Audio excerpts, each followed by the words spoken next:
Le 2 août 2023 restera gravé dans l'histoire politique canadienne, non seulement en raison de la récente réorganisation du cabinet, mais aussi en raison de l'annonce de la séparation du couple Trudeau-Grégoire.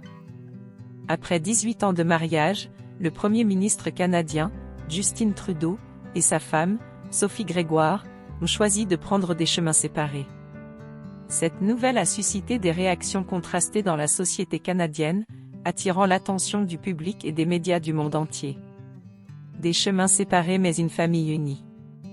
L'annonce de la séparation a été faite par le bureau du Premier ministre, soulignant que malgré leur décision de mettre fin à leur mariage, la famille reste unie. Cette déclaration ne manque pas de rappeler des cas similaires dans d'autres pays où des dirigeants politiques ont dû faire face à une situation similaire tout en étant en fonction.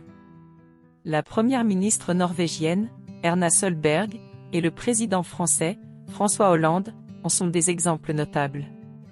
Des réactions fortes et empathiques. La nouvelle de la séparation a suscité une onde de choc dans la population canadienne. Les passants dans les rues ont exprimé des réactions émotionnelles variées, reflétant la nature commune des séparations dans la société d'aujourd'hui. Beaucoup ont trouvé cette situation malheureuse, qualifiant le couple de magnifique et exprimant leurs regrets. Une empathie particulière a été dirigée vers Sophie Grégoire Trudeau, reconnaissant les sacrifices qu'elle a consentis pour soutenir son mari tout au long de sa carrière politique. Bonjour et bienvenue dans cet audio consacré à séparation du couple Trudeau-Grégoire, les rumeurs et réactions. Paris Célébrité In. Séparés, mais pas divorcés, les implications légales et familiales. L'un des aspects intrigants de cette séparation est le fait qu'il ne s'agit pas d'un divorce immédiat, mais d'une séparation légale. Les experts en droit de la famille soulignent les nuances entre ces deux statuts. Kim Baudouin, avocate en droit de la famille, explique que cette décision est prise chaque année par des milliers de couples québécois. La distinction entre séparation et divorce a des implications importantes sur les parents et les enfants impliqués. Le bureau du Premier ministre a déclaré que le couple avait signé un accord de séparation légale, et qu'il prenait et prendrait toutes les mesures légales et éthiques nécessaires. Une longue histoire, une décision difficile. La séparation du couple Trudeau-Grégoire marque la fin d'une relation qui remonte à leurs années de jeunesse à Montréal.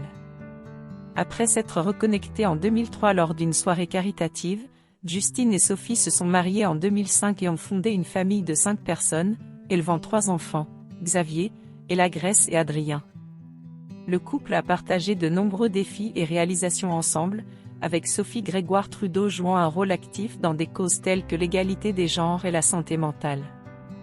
La séparation du couple Trudeau-Grégoire a capturé l'attention du public et des médias, suscitant une variété de réactions émotionnelles et soulignant les complexités et les nuances des relations personnelles des figures publiques. Alors que Justin Trudeau continue de diriger le pays, l'avenir reste incertain pour le couple et pour le pays qu'ils ont servi ensemble. Source: La Presse. Mesdames et messieurs, nous voici arrivés à la fin de cette vidéo et nous tenons à vous exprimer notre sincère gratitude pour avoir consacré votre temps à nous rejoindre. Une fois de plus, si vous êtes nouveau sur notre chaîne e-Célébrité In, dédiée à l'actualité, à la vie et à l'histoire des célébrités, nous vous encourageons vivement à vous abonner si vous ne l'avez pas encore fait. De plus, n'hésitez pas à engager une véritable discussion dans les commentaires, à aimer nos vidéos et surtout à activer la cloche de notification afin de ne manquer aucune de nos prochaines publications. Votre participation active est essentielle au développement futur de notre plateforme et nous vous remercions d'avance pour votre soutien précieux.